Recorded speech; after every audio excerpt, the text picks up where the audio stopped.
Alamin.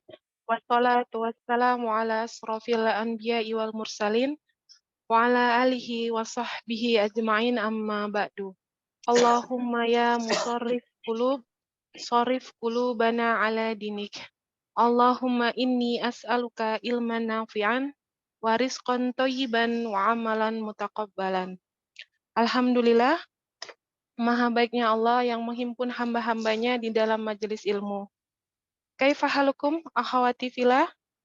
Alhamdulillah, kita duduk lagi dalam kajian rutin tematik kita bersama Al-Ustadz Muhammad Rajali Fikri, Hafizahullah. Insya Allah tema yang kita ambil malam ini berjudul Hidup Selalu di Atas Kepayahan. Seperti biasa, di akhir materi akan ada sesi tanya-jawab. Tafadolna untuk menyiapkan pertanyaan terbaik.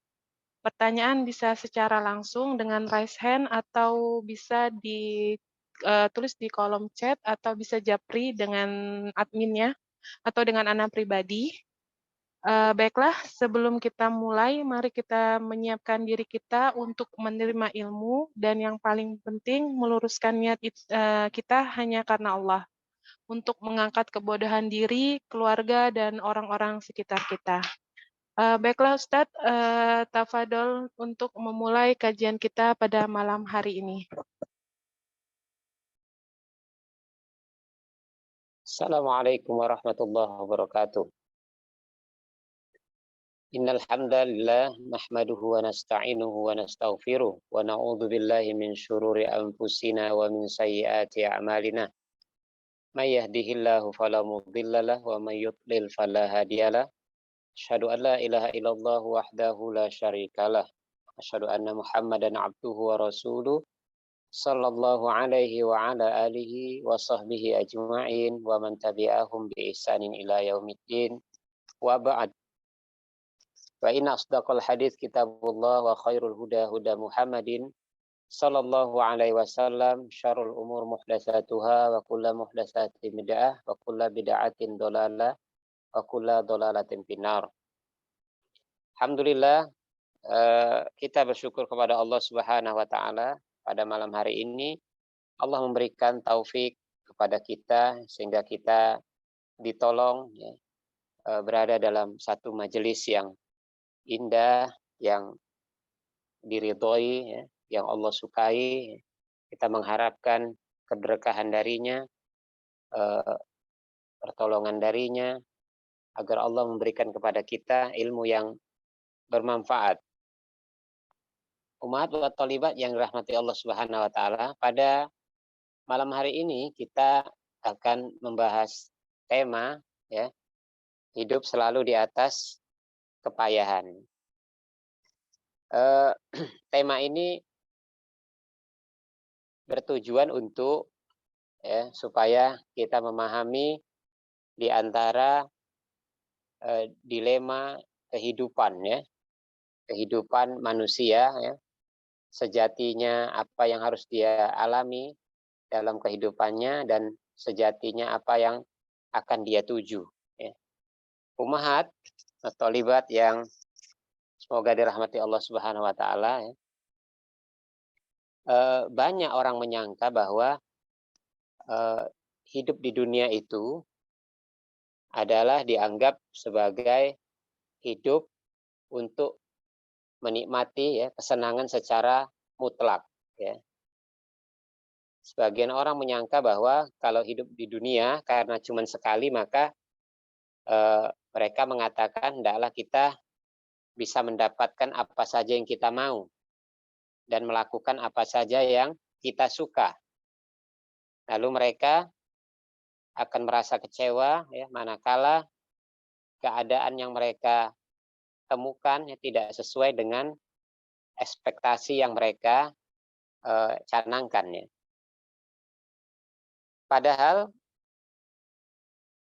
manusia memiliki Rob ya, memiliki pencipta, pemelihara, ya, memiliki Tuhan yang Tuhannya bersumpah bahwa manusia diciptakan di muka bumi ini dengan penuh susah payah. Ya. Dengan penuh susah payah. Laqad khalaqnal insana fi kabad. Ya.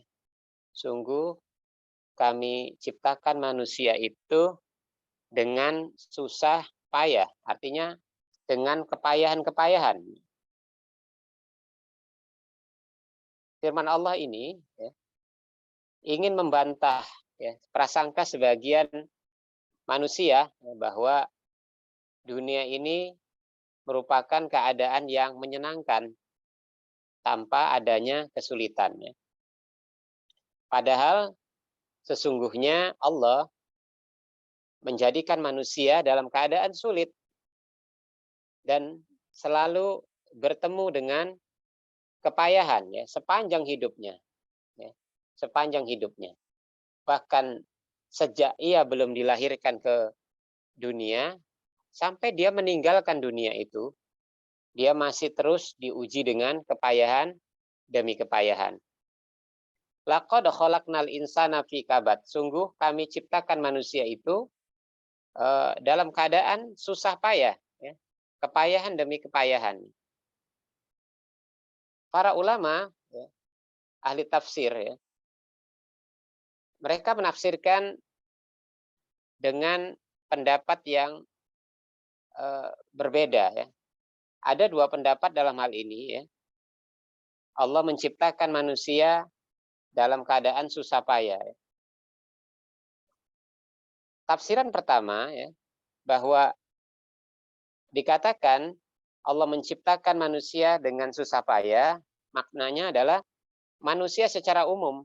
Ya. Karena pada kenyataannya memang manusia pasti mengalami kesulitan dan kepayahan dalam kehidupan mereka.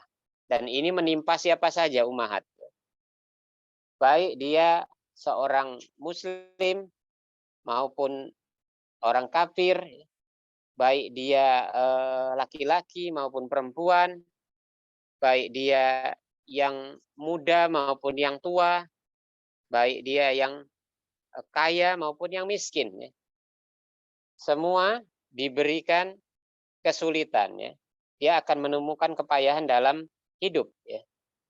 Bahkan kita tahu bahwa untuk orang yang beriman, kesulitan atau ujian yang dihadapinya akan terasa lebih berat, ya, terasa lebih berat. Seorang bertanya kepada Rasulullah, ya Rasulullah, siapakah yang paling berat ujiannya dalam kehidupan ini? Ya, maka Rasulullah menjawab, para nabi dan yang semisalnya. Seseorang itu akan diuji sesuai dengan kondisi agamanya. Orang yang memiliki agama yang kuat, ya, kondisi agamanya kuat, maka dia diuji dengan yang lebih berat. Begitu juga orang yang kondisi agamanya lemah, maka dia diuji dengan kondisi yang dia miliki, ya, kondisi agama yang dia miliki. Kemudian tafsiran yang kedua, laqad khalaqnal insana fi kabad, adalah seperti kata para ulama bahwa ayat ini adalah ayat yang diperuntukkan untuk orang-orang kafir. Artinya kesulitan yang dihadapi di dunia itu maksudnya hanyalah untuk orang-orang kafir. Ya, alasannya mengapa? Alasannya karena memang ayat ini rantaiannya adalah ditujukan untuk orang kafir. Yang kedua, para mufassirin yang berpendapat tentang ini ya bahwa ayat ini maksudnya adalah kesulitan dan kepayahan itu hanya dihadapi oleh orang-orang kafir. Mereka mengatakan bahwa kalau orang-orang yang beriman, walaupun mereka diuji dengan kepayahan dalam hidup mereka, tetapi hatinya orang-orang beriman itu akan merasa tentram, ya, akan selalu merasa tentram, ya, tentramnya karena di hati mereka ada keimanan. Ya. Sebagaimana Allah Subhanahu Wa Taala berfirman, alladzina amanu wa tatmainul qulubuhum ala bizikrillahi tatmainul qulub. Ya. Sesungguhnya orang-orang yang beriman dan hati mereka menjadi tentram. Ya, ketahuilah sesungguhnya dengan mengingat Allah maka hati itu akan menjadi tentram. Jadi umahat ya seorang mukmin hatinya tetap tenang meskipun mereka diuji ya. Dan inilah yang menjadi pembeda yang sangat prinsipil ya antara orang beriman dengan orang-orang kafir, di mana orang-orang beriman sekalipun mereka menghadapi kesulitan demi kesulitan dalam hidup, tapi hati mereka akan selalu tentram karena keimanan yang mereka miliki. Sementara orang-orang kafir itu tidak akan pernah bahagia, ya, tidak akan pernah bahagia karena mereka kosong dari keimanan. Meskipun di lahirnya orang-orang kafir itu sepertinya mereka senang dan bahagia, tapi ya dipastikan bahwa kebahagiaan yang mereka rasakan itu hanyalah bersifat lahiriah belaka, artinya jasmaninya. Tapi hati mereka selalu kering ya, tidak merasa bahagia. Dan ini adalah sebuah ketetapan yang Allah berikan buat orang-orang yang keluar dari zikir kepada Allah Subhanahu wa taala. Ya, kata Allah, "Waman a'radu an dzikri fa innalahu ma'isyatan dongka wa nahsyuruhum yaumal qiyamati a'ma." Ya. Maka barang siapa yang mereka berpaling dari mengingatku, ya, orang kafir tentu tidak mengingat Allah. Fa innalahu ma'isyatan dongka, maka bagi mereka adalah kehidupan yang sempit. Artinya mereka nggak pernah bahagia. Ya, hati mereka kosong dari keimanan. Wa nahsyuruhum yaumal qiyamati a'ma, dan pada hari kiamat nanti akan kami bangkitkan mereka itu dalam keadaan buta. Ya, ini dua tafsiran ya. Keduanya bisa kita maknai ya dan kita ambil faedahnya. Nah, ummahat wa tholibat, kalau kita perhatikan ya, yang dimaksud Allah menciptakan manusia ya, dalam kehidupannya itu selalu penuh dengan kepayahan. Karena memang ini adalah perkara yang sudah Allah tetapkan. Kalau kita perhatikan ya, bagaimana saat manusia dilahirkan, ya, pusarnya dipotong. Kemudian si bayi yang awalnya dia tentram, nyaman, menyusu di dalam kandungan, tidak ada yang ganggu, ya, dia otomatis apa yang dimakan oleh ibunya, maka itulah menjadi makanannya. Dia merasa hangat di dalam rahim, tapi kemudian dia lahir ke dunia, ya, pusarnya dipotong, dan dia harus berpindah kepada untuk bertahan hidup adalah menyusu kepada ibunya, dan ini lebih menyulitkan, ya. Ini tentu lebih menyulitkan. Mengapa? Karena kalau bayi sedang dalam kandungan, dia tidak akan merasakan kesulitan seperti yang dia alami ketika ia sudah dilahirkan. Bisa saja ASI yang dia harapkan itu ya tidak lancar, ya. Tidak lancar sebagaimana lancarnya ASI yang dia hisap ketika dia dalam kandungan. Atau mungkin saja bayi selalu menangis karena terlambatnya datang ASI yang dia butuhkan. Kemudian ketika si bayi mulai tumbuh menjadi kanak, ya, ketika giginya tumbuh atau ketika giginya tanggal, ya, mungkin dia merasakan sakit, bahkan dia mungkin menjadi demam panas, ya. Lalu setelah balik, ya, manusia itu harus menghadapi kesulitan-kesulitan hidup, ya. Anak-anak sudah tumbuh, dalam ilmu psikologi ada sila remaja, ya. Kemudian dia akan menghadapi berbagai perkara dalam kehidupannya, dari mulai bertengkar dengan temannya, menghadapi ujian sekolah, menghadapi tantangan-tantangan hidup yang mulai datang kepadanya. Dia akan menghadapi kesulitan. Apalagi ketika dia sudah balik, ya. Ketika dia sudah balik akan lebih berat lagi karena dia sudah menjadi mukallaf. Artinya tindak tanduknya, perbuatannya langsung dicatat sebagai sebuah pahala ataupun dosa. Kemudian manusia setelah dia menikah, maka dia harus bertanggung jawab menafkahi istri dan anaknya.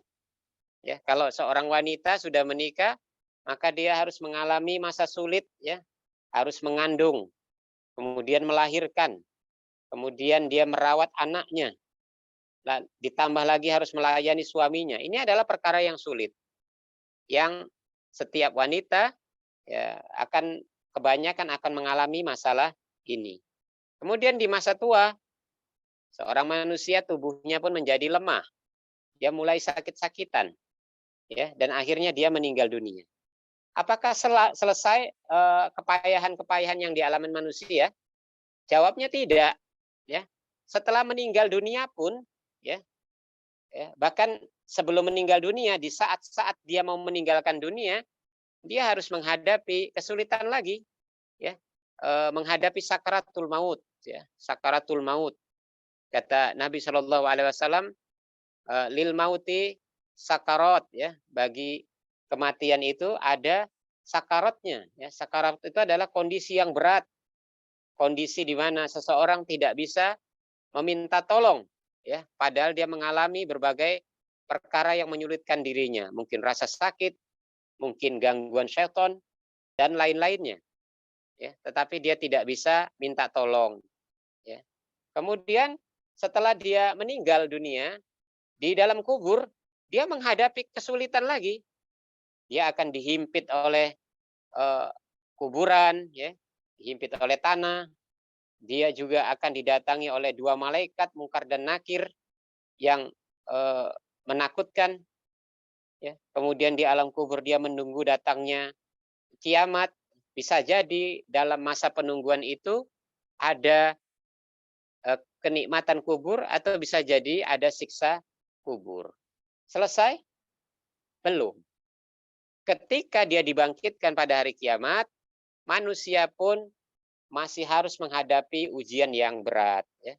Dibangkitkan dalam keadaan telanjang, dibangkitkan dalam keadaan harus menunggu 50.000 tahun, kemudian mereka akan dihisap, kemudian mereka akan ditimbang amalnya, dan harus melalui titian sirat, ya.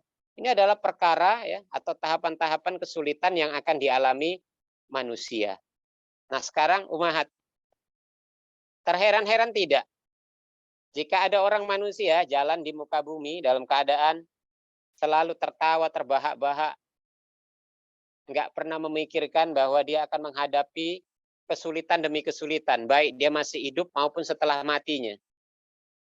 Tentu ini akan dialami oleh orang-orang yang tidak pernah mengerti hakikat kehidupan itu, bahwa dia selalu hidup dalam kepayahan demi kepayahan. Dan faedah lagi yang bisa kita ambil dari tahapan-tahapan kesulitan yang dialami oleh manusia itu adalah bahwa ini menunjukkan keberadaan Tuhan yang mengatur diri manusia itu.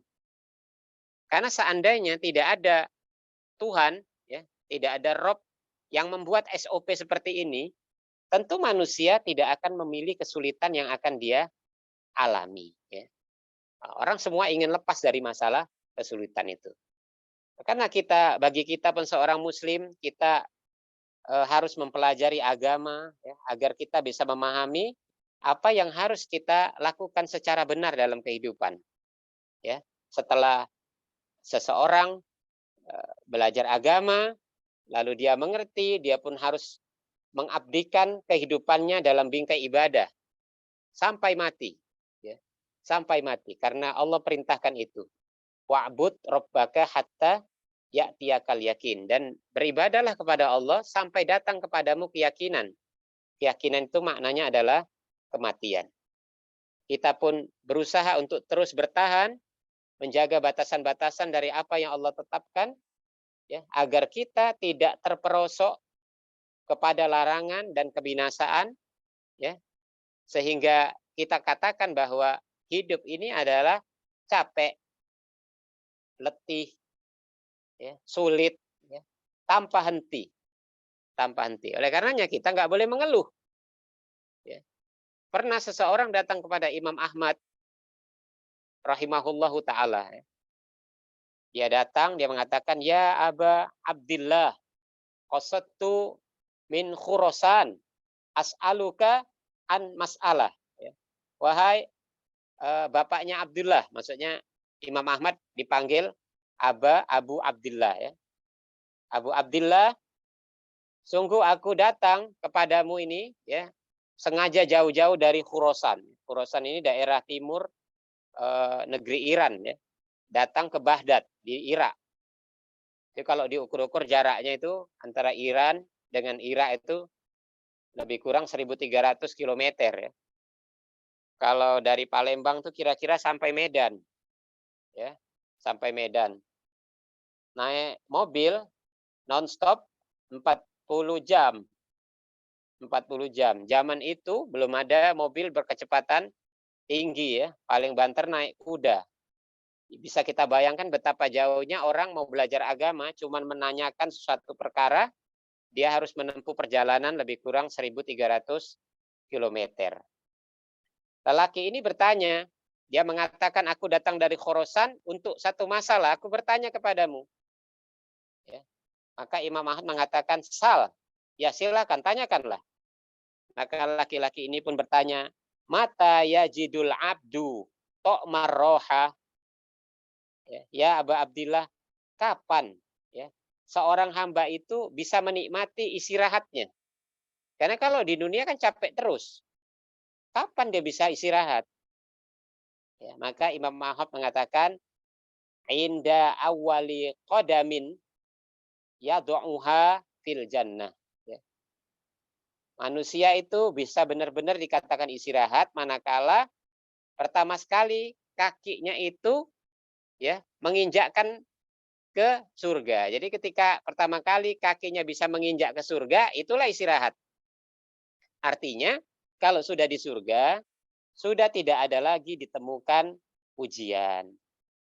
Kalau sudah di surga, tidak lagi ditemukan kesulitan. Secuil pun. Ya, secuil pun. Karena di surga super lengkap. Ya, di surga super lengkap. A'datu li'ibadiyas solihin. Aku telah sediakan surga buat hamba-hambaku yang soleh, kata Allah. Mala ainun ro'ad, wala udhunun sami'at, wala khotoro ala qalbin bashar. Ya. Aku ciptakan surga dengan segala kenikmatan bagi hamba-hambaku yang soleh. Mala ainun ro'ad, yang kenikmatan itu enggak pernah dilihat oleh mata. Wala udhunun sami'at, enggak pernah didengar oleh telinga. Wala khotoro ala qalbi bashar, dan tidak pernah bisa dibayangkan oleh hati. Inilah yang dimaksud dengan keluar dari kesulitan. Oleh karenanya pada pembahasan kita malam hari ini, kita menjelaskan bahwa hakikat dari kehidupan itu adalah kesulitan demi kesulitan. Oleh karenanya tidak layak sebagai seorang mukmin banyak mengeluh, ya, banyak mengeluh. Alangkah cengengnya dan alangkah tidak mengertinya dia hakikat kehidupan itu. Karena kehidupan dunia nggak ada kesenangan yang mutlak, semuanya sulit. Dan kesulitan bagi seorang mukmin itu adalah ladang pahalanya. Lalu ketika dia ingin memastikan kapan dia akan mendapatkan istirahat yang sebenar-benarnya, istirahat itu hanyalah ketika seorang melangkahkan kakinya ke dalam surga. Itulah yang disebut istirahat. Dan statement ini ya menjadikan kita akhirnya mengerti dan semakin menguatkan visi hidup kita bahwa berjuang untuk bisa melangkahkan kaki ke dalam surga supaya kita benar-benar istirahat di sana. Karena jangan sampai kita menjadi orang yang tidak lulus ya, tidak lulus ya, yang akhirnya menjerit mengatakan qala rabbir ji'un, ya Allah kembalikan saja kami ke dunia ya. Tapi menjadi orang yang lulus adalah orang yang dia ingin segerakan untuk datangnya hari kiamat agar dia bisa kembali kepada keluarga dan hartanya. Allahu a'lam bishawab. Ini saja bahasan kita pada malam hari ini. Naam, jazakallahu khair Ustadz atas penjabaran materi yang sangat menarik, tahapan-tahapan kepayahan manusia di dunia, di akhirat sampai kita bertemu dengan Allah. Nah, Ustadz, Ana izin membacakan pertanyaan terlebih dahulu yang sudah masuk. Bagi akhwat yang ingin bertanya, tafadhol untuk raise hand atau menulis di kolom chat. Pertanyaan pertama, Ustadz. Bismillah, Assalamualaikum Ustadz. Ana izin bertanya, bagaimana caranya agar kita ikhlas menerima takdir yang sudah Allah tetapkan di dunia, terutama takdir tentang perkara yang tidak kita inginkan Ustadz. Jazakallahu khair Ustadz. Iya,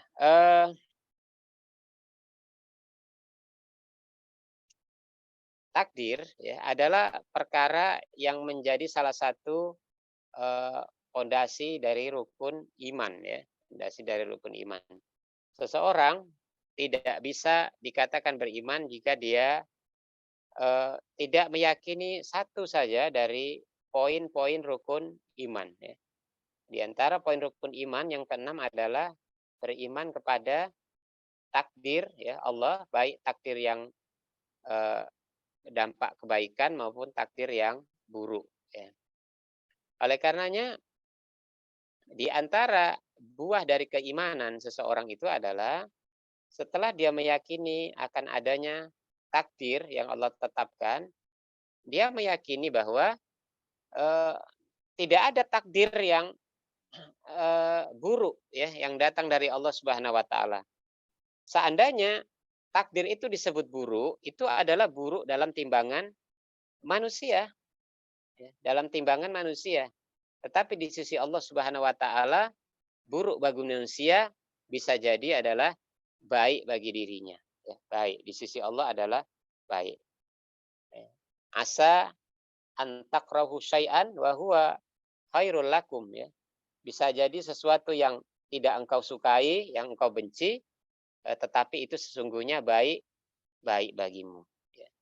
Kita mengetahui umat bahwa di antara hamba-hamba Allah yang paling mulia, yang tercinta, ya, bahkan menjadi kasih Allah Subhanahu Wa Taala, mereka selalu mengalami kesulitan demi kesulitan dan takdir-takdir yang kelihatannya buruk dalam pandangan manusia. Orang seperti Rasulullah Shallallahu Alaihi Wasallam, ya, pernah berdarah-darah di negeri Taif karena dilempari oleh orang-orang kafir saat itu. Dari kepala sampai kakinya berdarah, ya, berdarah. Apakah Allah tidak melihat kejadian itu? Jawabnya tentu Allah melihat kejadiannya. Apakah Allah tidak bisa menolong saat itu? Jawabannya tentu mudah sekali bagi Allah menolongnya. Tapi Rasulullah mengalami itu. Rasulullah juga mengalami gigi patah, ya, terluka ketika di perang Uhud, ya. Sampai Rasulullah SAW itu dipagari betis oleh para sahabat untuk melindungi beliau dari serangan anak-anak panah. Kenapa mesti terjadi seperti itu? Bukankah dia seorang Rasulullah? Kenapa harus terluka? Dan kenapa harus mengalami kekalahan? Jawabnya adalah, ini adalah takdir yang Allah berikan ya untuk keagungan dan derajat beliau. Sampai di ujung-ujung kehidupan Rasulullah SAW, Rasulullah menderita sakit selama 5 hari. Ya. Kepalanya pusing sekali. Tidak pernah Rasulullah mengalami keadaan yang gawat seperti itu. Sampai sakitnya kepala Rasulullah itu ya, membuat beliau harus mengikat kepalanya itu. Diikat dengan kain. Ya. Saat itu Aisyah radhiyallahu anha mengeluh kepada Nabi Shallallahu Alaihi Wasallam. Dia mengatakan, ya Rasulullah, kepalaku pusing. Maka kata Rasulullah, tidak Aisyah, tidak. Sesungguhnya kepalaku yang pusing. Rasulullah mau mengatakan bahwa sakit yang kau alami itu tidak seberapa, tetapi sakit yang aku alami inilah yang luar biasa. Ini terjadi pada seorang ya yang paling mulia di muka bumi ini, seorang yang menjadi pembuka pintu surga yang pertama, adalah penghulunya para nabi dan seterusnya. Oleh karenanya, apatah lagi sesuatu yang kita anggap buruk menimpa di antara kita. Apakah kita akan mengatakan bahwa ini adalah takdir yang buruk? Ya, tentunya tidak. Karena buruk dan baik itu bergantung bagaimana kita ridho atau tidaknya. Oleh karenanya di antara para salaf, mereka adalah orang-orang yang lebih mementingkan keridhaan Allah Subhanahu wa taala. Sampai-sampai ketika mereka sakit, mereka mengatakan, "Ya Allah, jika karena sakitku ini engkau ridho, maka tambahkanlah sakitku lagi. Tambahkanlah sakitku lagi. Yang penting dia mendapatkan keridhaan Allah Subhanahu wa taala. Nah, gambaran-gambaran ini bisa menjadikan kita sebagai seorang mukmin biasa yang derajatnya tidak seperti para sahabat, tidak seperti para nabi, tentunya akan menjadi bisa lebih menerima ya dengan takdir yang Allah tetapkan dan selalu bersangka baik pada Allah Subhanahu wa taala ya. Wallahul musta'an, semoga Allah menolong kita. Nah, Masya Allah Ustadz. Nah, pertanyaan selanjutnya Ustadz. Barakallahu fiik Ustadz. Ana pernah mendengar hadis bahwa nama kita sudah tertulis di surga atau di neraka. Mohon penjelasannya Ustadz. Jazakallahu khair. Iya, dalam satu hadis yang berkaitan dengan masalah takdir ini, yakni ketika ruh dihembuskan di alam rahim ya, dalam rahim pada usia 120 hari ya, maka ditetapkanlah takdir ya. 4 takdir ya, di antaranya adalah selain rezeki ya, ajal, juga ditetapkan masalah bahagia dan sengsara. Kata para ulama, yang dimaksud dengan bahagia ya, takdir bahagia adalah takdir di mana orang ini nantinya akan menjadi seorang penghuni surga. Dengan cara apa Allah menjadikan dia seorang penghuni surga? Dengan cara dimudahkan baginya jalan-jalan menuju surga. Sebaliknya, seseorang yang ditakdirkan dia menjadi penghuni neraka, maka dia adalah orang yang dimudahkan jalan-jalannya menuju neraka. Oleh karenanya, kita selalu berharap kepada Allah Subhanahu wa taala agar dalam kehidupan kita, kita termasuk orang yang ditakdirkan bahagia, maksudnya ditakdirkan menjadi penghuni surga. Sehingga Allah mempermudah jalan-jalan kita ke surga, yakni dengan banyak beramal kebajikan ya. Oleh karenanya, kadang kita terheran ya. Bisa saja dua bersaudara dalam satu rumah dengan orang tua yang sama, lahir dari rahim yang sama, tetapi hidayah yang datang kepada keduanya berbeda, seperti timur dan barat ya. Satu saudaranya sepertinya dia begitu mudah mudah dengan kebaikan-kebaikan ya, condong kepada kebaikan-kebaikan, tapi satu saudaranya yang lain justru dia menjauhi kebaikan ya, dia sangat dekat dengan keburukan-keburukan. Ini mungkin adalah di antara alamat atau tanda-tanda ya, takdir telah ditetapkan. Tapi yang dimaksud takdir di sini adalah bahwa Allah tidak menzalimi hamba sedikit pun. Tetapi Allah mengetahui dengan ilmunya bahwa setiap kita memiliki kecenderungan melangkahkan jalan-jalan kehidupan itu kepada surga atau kepada neraka. Ya, oleh karenanya eh, tafsiran tentang apakah kita ini sudah ditetapkan di surga dan neraka, jawabnya iya. Tetapi yang dimaksud di situ adalah atas ilmu yang Allah miliki, bahwa Allah tahu kecenderungan kita ingin ke surga atau ke neraka. Bukan maknanya kita dizolimi oleh Allah, bahwa kita sudah ditetapkan ke neraka, percuma saja berbuat baik juga sudah ditetapkan neraka, ya sudah bagus-bagus buat buruk saja. Itu salah ya. Kata Nabi SAW, sesungguhnya takdir yang ditetapkan oleh kita tidak seorang pun yang mengetahui. Kita hanya bisa melakukan upaya-upaya. Semoga Allah memberikan taufik kepada kita. Allahu a'lam. Nah, Ustadz, jazakallahu khair Ustadz. Pertanyaan selanjutnya, ketika ditimpa ujian, terkadang diri merasa lelah dan futur. Amalan apa yang bisa kita amalkan agar hati cepat merasa lapang saat ditimpa ujian, Ustadz? Jazakallahu khair. Iya, ujian nggak akan pernah bisa lepas dari kehidupan manusia. Itu dia satu paket ya, satu paket ya. Dalam hadis yang kita baca tadi ya, bahwa Allah tetap akan menguji ya kepada siapapun ya. Yang kadar keimanannya lemah, dia akan diuji sesuai dengan kadar keimanannya yang lemah itu. Kepada yang kadar keimanannya kuat, Allah tetap uji dengan sesuai dengan kadar keimanannya yang kuat itu. Dan itu akan dia alami terus sampai kematiannya, ya, sampai kematiannya. Oleh karenanya, karena ini merupakan sebuah sunatullah, ya, hukum alam yang harus dijalani, maka eh, tidak ada kata tidak ada kata menyesali atau mengeluh, ya, dengan apa yang Allah tetapkan. Ya. Caranya adalah kita justru memahami bahwa sesungguhnya setiap kesulitan dan ujian yang ditetapkan itu tujuannya adalah untuk kebaikan bagi seorang hamba, menggugurkan dosa dan kesalahan, ya, menaikkan derajat. Bahkan dalam satu riwayat, di antara penduduk akhirat itu dia melihat saudaranya berada di puncak kenikmatannya, tinggi sekali kedudukannya. Ya. Maka orang ini pun bertanya, ada apa dengan dia? Kenapa dia mendapatkan kedudukan yang tertinggi? Maka dikabarkanlah kepadanya bahwa dulu waktu di dunia dia adalah orang yang bersabar terhadap ujian-ujian yang banyak. Ya.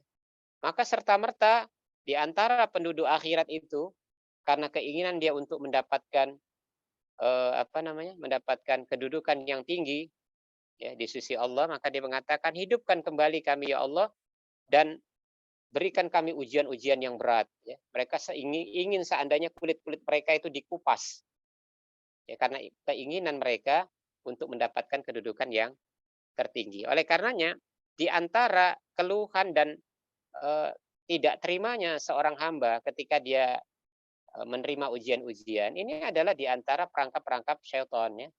Syaitan membisikkan kepada jiwa-jiwa yang lemah dan mengatakan bahwa Allah tidak mencintaimu, ya, Allah membencimu sehingga dia memberikan ujian-ujian yang banyak bagimu. Ya. Tapi sesungguhnya istidroj adalah perkara yang kebalikan dari ujian tadi. Istidroj adalah perkara di mana seseorang yang harusnya mendapatkan musibah-musibah besar, ya, seperti orang-orang kafir, tapi mereka justru tidak mendapatkannya. Yang dilihat oleh manusia secara kasat mata, mereka berkelimpahan, mereka mendapatkan kemakmuran, mereka mendapatkan kesehatan. Ya. Ketahuilah sesungguhnya itu bukan kebaikan bagi mereka. Sebagaimana Rasulullah Shallallahu Alaihi Wasallam mengatakan kepada Umar Ibnul Khattab radhiyallahu an, ketika Umar menangis melihat Rasulullah tidur di atas pelepah, yang pelepah itu memberikan bekas di punggung Rasulullah. Umar menangis secara manusiawi, dia mengatakan, ya Rasulullah, engkau ini adalah Rasul, kekasih Allah.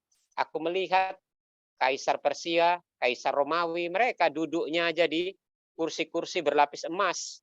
Ya, tapi mengapa engkau seorang Rasul seperti ini? Maka kata Rasulullah SAW, ya Umar, apa kau tidak rela, ya, bahwa Allah menyegerakan kenikmatan bagi mereka, ya. Setelah itu mereka tidak akan mendapatkan kenikmatan apapun. Tapi bagi kita, ya, di antara ujian itu seperti ini.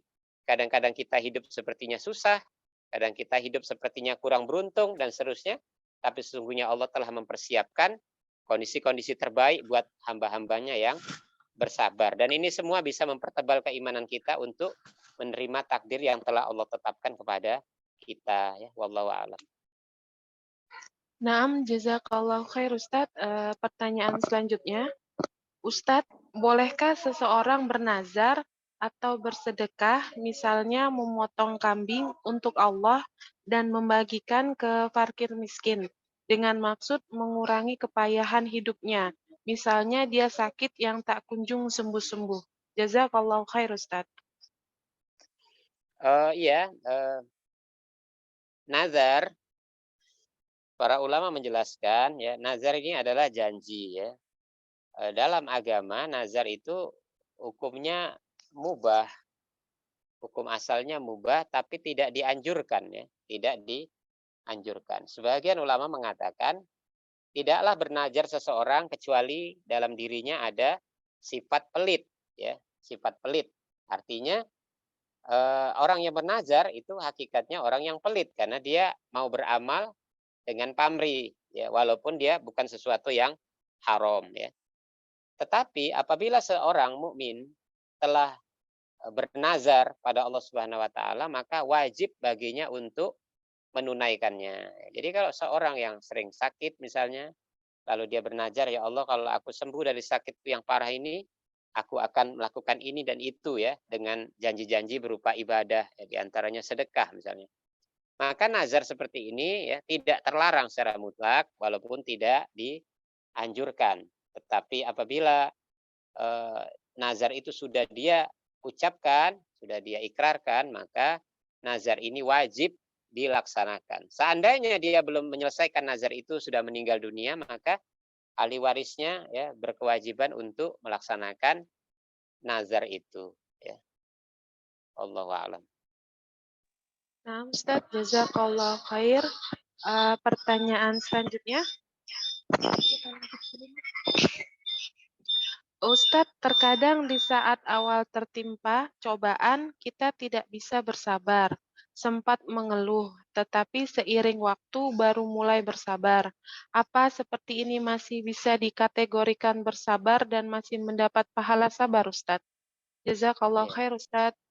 Masya Allah. Barakallahu fi. Eh, di antara proses yang kita tersalah di situ tentu bertobat ya, kita bertobat kepada Allah dan kita jalani proses selanjutnya dengan perbaikannya. Di antara riwayat yang sampai kepada kita adalah ketika Imam Ahmad sakit ya, beliau ada mengucap kalimat yang tidak eh, tidak tidak menggambarkan tidak menggambarkan sebuah eh, ibadah ya. Kita tidak disebutkan dalam riwayat itu, tapi dia mengeluh gitu. Ya mungkin ucapan aduh gitu. Dan dalam riwayat itu ada seorang, satu riwayat menyebutkan namanya Tawus ya, Al-Imam Tawus. Ya, dia menegur bahwa eh, kalimat rintihan pun dicatat. Ya, sungguhnya kalimat rintihan pun dicatat. Maka akhirnya ya, beliau mengganti kalimat rintihan itu dengan kalimat-kalimat ya, tasbih ya, pada Allah Subhanahu wa taala. Maksudnya adalah bahwa seseorang yang kadang-kadang dia ditimpa kesulitan, ya rasa sakit, ya terkadang keluar juga tabiat-tabiat kita sebagai manusia yang mengeluh, ya. Khuliqal insan halu'a ya, bahwa diciptakan manusia itu penuh keluh kesah ya. Kadang-kadang kita mengeluh juga dan ini merupakan kekeliruan. Oleh karenanya seorang yang cepat tersadar bahwa oh ternyata dia mengeluh dan ini bukan merupakan kebaikan, dia bertobat kepada Allah Subhanahu wa taala dan menggantinya dengan kalimat-kalimat yang menggambarkan dia ridho ya kepada ketetapan Allah Subhanahu wa taala dan ini masih kategori dia bersangka baik pada Allah Subhanahu wa taala dan menerima takdir yang ditetapkan insyaallah. Wallahu alam. Nah, Ustadz, jazakallah khair. Pertanyaan selanjutnya, Ustadz. Ustadz, bolehkah kita bercerita ke teman tentang kesedihan kita, hanya untuk mengurangi beban di hati? Karena perempuan biasanya butuh didengarkan. Dengan seperti itu, bebannya terasa lebih ringan. Apakah ini termasuk mengeluh, Ustadz? Jazakallah khair. Ya, kalau ditanya hukum asalnya ya sebaiknya tidak, sebaiknya tidak. Dia bisa keluhkan itu kepada Allah Subhanahu wa taala yang lebih maha mendengar ya, yang lebih bisa mengobati, yang lebih bisa menghibur dan yang lebih bisa mengeluarkan kegundahan dan kesedihannya ya. Seandainya dia harus mengeluh kepada sahabatnya, maka ini harus dirinci dulu ya, dirinci dulu. Perkaranya apa, kontennya apa ya. Jika kontennya yang ingin dia keluhkan ini adalah perkara yang membawa nama baik orang lain ya, misalnya dia mengeluh tentang suaminya yang temannya mungkin juga tidak bisa berbuat apa-apa kecuali hanya mendengar ya, maka sebaiknya tidak ya. Ini akan menjadi memperparah keadaan ya. Karena kita tidak tahu ya, hari ini seorang bisa menjadi teman kita, tapi di hari esok bisa jadi dia menjadi lawan kita. Seorang yang kita cintai hari ini belum tentu yang kita cintai besok. Ya. Jadi manusia mudah berubah-ubah. Oleh karenanya diminimalisir lah ya kecenderungan ya seorang wanita untuk selalu curhat ya. Kecuali di dalam curhat itu memang adalah perkara yang dia tidak bisa selesaikan dan dia tahu bahwa orang yang dia curhat ini adalah orang yang bisa bantu menyelesaikan perkaranya dan tidak ada penodaan terhadap kehormatan orang lain ya. Maka dalam perkara ini masih mubah ya, dibolehkan. Tetapi jika itu berdampak kepada kehormatan orang lain ya, kemudian ya, jatuh kepada kesia-siaan karena yang mendengar juga tidak lebih bijaksana dari yang menyebutkan atau yang menuturkan, maka ini dianggap kesia-siaan.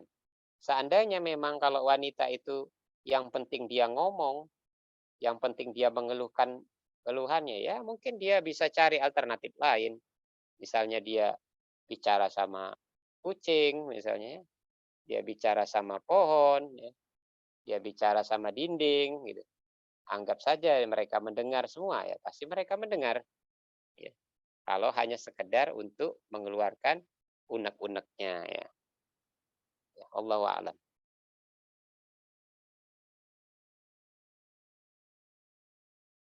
Naam Ustaz, jazakallah khair. Pertanyaan selanjutnya Ustaz. Bismillah, Assalamualaikum Ustadz. Saya izin bertanya, bolehkah kita menghindari seseorang karena bila bertemu teringat perkataan dan perbuatannya dan menyakiti hati kita? Jazakallahu khair Ustadz. Iya, uh, sesama muslim bisa saja terjadi perkara atau pertikaian ya. Bisa saja terjadi pertikaian dan ini bisa menimpa semua orang ya. Tidak terkecuali orang-orang terpilih ya, seperti yang terjadi di kalangan para sahabat. Perbedaannya adalah di masalah ketakwaannya ya. Para sahabat juga berselisih di antara mereka. Tetapi perselisihan mereka adalah perselisihan yang berdasarkan ijtihad yang mereka miliki dan pembelaan mereka terhadap syariat Allah ya, pembelaan mereka terhadap syariat Allah. Mereka tidak keluar dari itu, mereka tidak menzolimi satu sama lain dan mereka tidak melampaui batasan-batasan yang Allah tetapkan. Oleh karenanya bisa saja di antara kita saling saling katakanlah ada rasa benci ya, rasa benci karena di antara kesalahan. Tetapi kebencian itu memang tidak boleh sampai kita melampaui batasan-batasan yang Allah tetapkan. Di antaranya adalah sesama mukmin memang tidak boleh lebih dari 3 hari tidak berbicara. Para ulama menjelaskan di antara definisinya adalah jika di antara orang yang bertikai mereka bertemu dan mereka saling melemparkan wajah ya untuk tidak menyapa, maka ini masuk kategori dalam larangan ya, larangan tidak bertegur sapa lebih dari 3 hari. Seandainya mereka memang nggak ketemu-ketemu ya nggak apa-apa.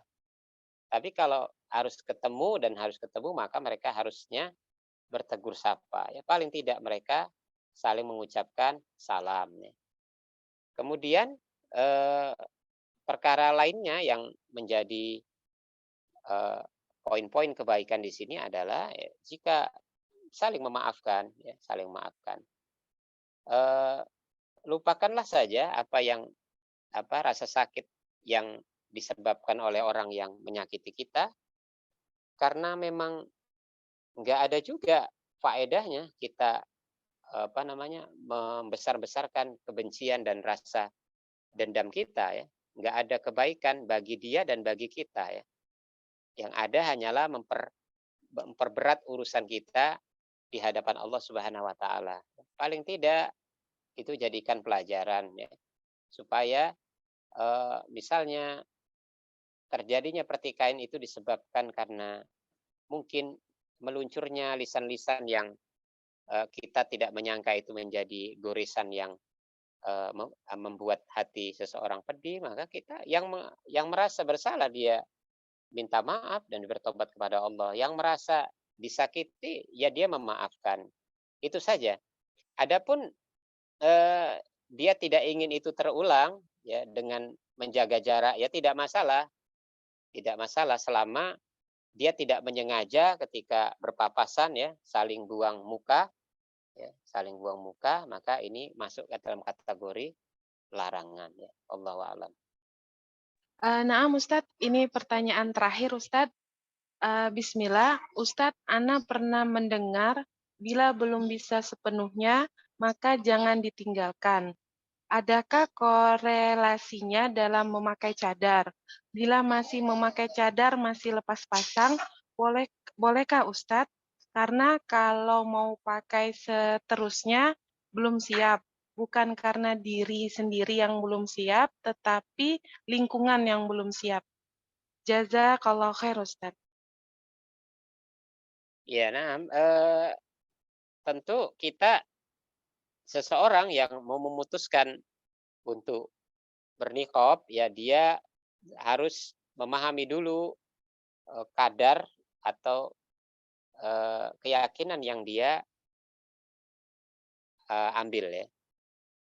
Karena ini tidak pernah lepas dari perselisihan pendapat di kalangan para ulama, ya, di mana satu mengatakan ini adalah wajib, ya, karena aurat wanita itu adalah seluruh tubuh termasuk muka dan telapak tangan, karena ini adalah bagian dari kecantikan.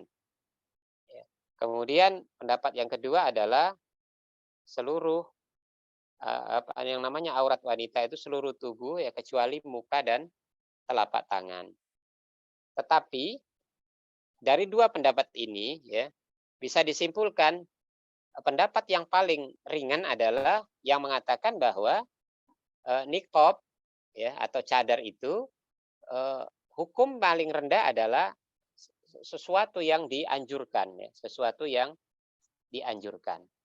Oleh karenanya orang-orang yang dia sampai kepadanya keyakinan bahwa niqab itu adalah wajib, ya hukumnya wajib, maka ketika seorang sudah menetapkan itu menjadi wajib, tidak ada lagi keringanan-keringanan yang ingin dia ambil hanya karena lingkungan atau keluarga yang tidak siap. Karena menjalankan kewajiban di atas larangan manusia, ya, di atas keridhaan manusia. Dia harus lebih mengedepankan keridhaan Allah dalam menjalankan kewajiban, ya. Adapun orang-orang yang berniqab, ya dengan keyakinan bahwa niqab itu adalah pelengkap dari hijabnya, yakni dianjurkan, maka dalam kondisi seperti ini, ya seseorang bisa saja dia memakai niqab di satu tempat dan membukanya di tempat yang lain, ya. Inilah yang disebutkan oleh para ulama terkait dengan hukum niqab, di mana kadang dia pakai, dia lepas, ya tergantung keyakinan mana yang dia yang dia tanamkan di dalam hatinya, ya. Wallahu a'lam.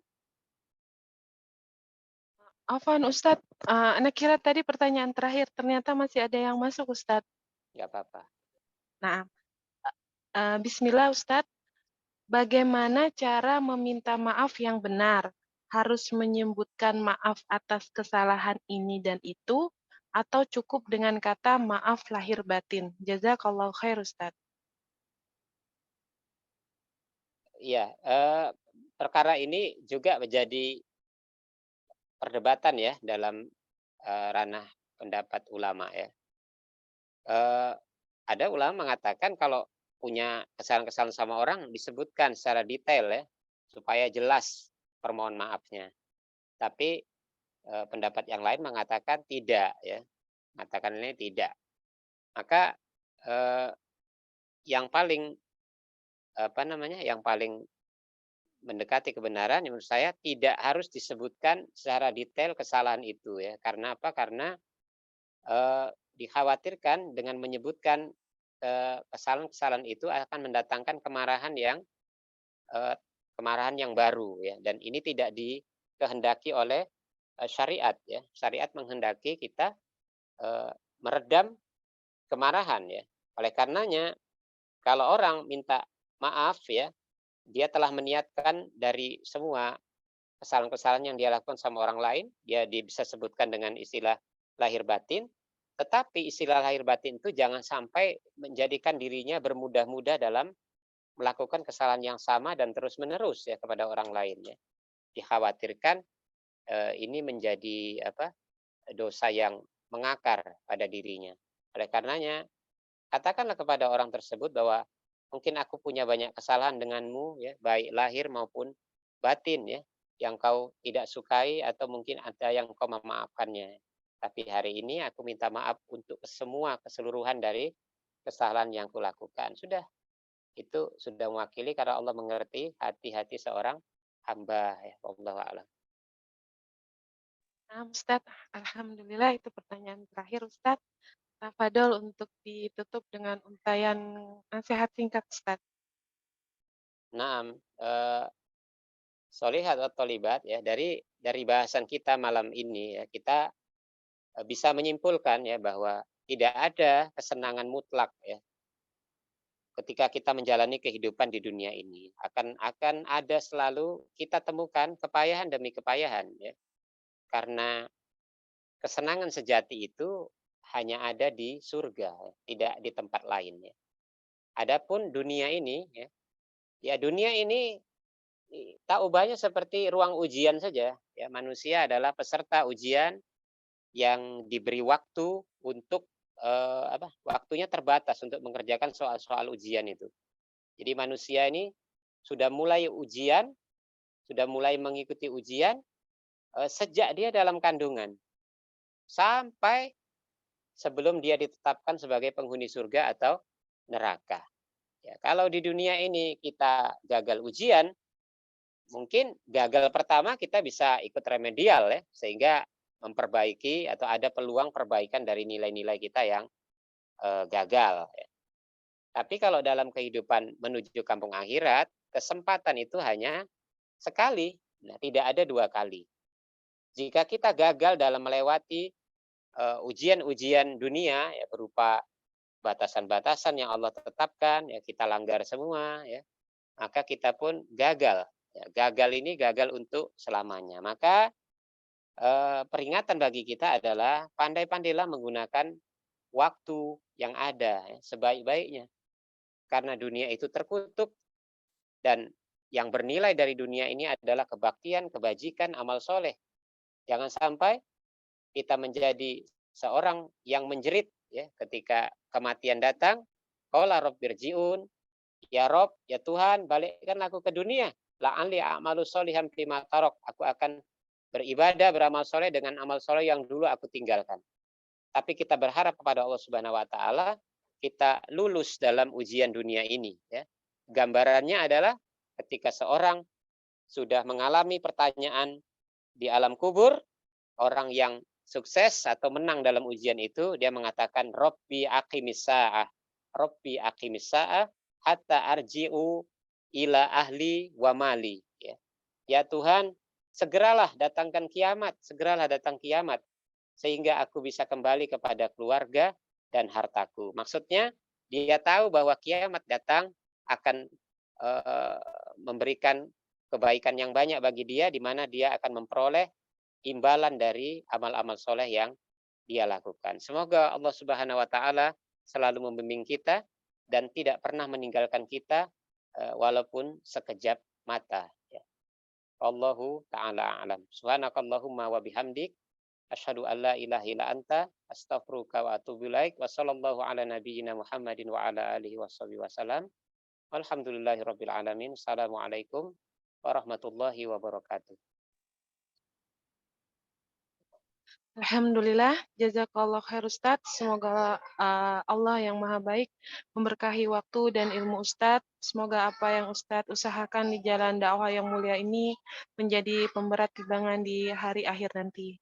Jazakumullah khair akhwat, barakallahu fiik. Semoga Allah senantiasa memberkahi waktu-waktu kita.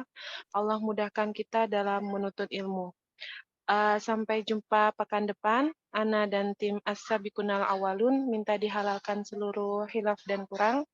Wassalamualaikum warahmatullahi wabarakatuh. Jazakallah khair Ustaz, barakallahu fiik. Iya kunna, jazakallahu khairan.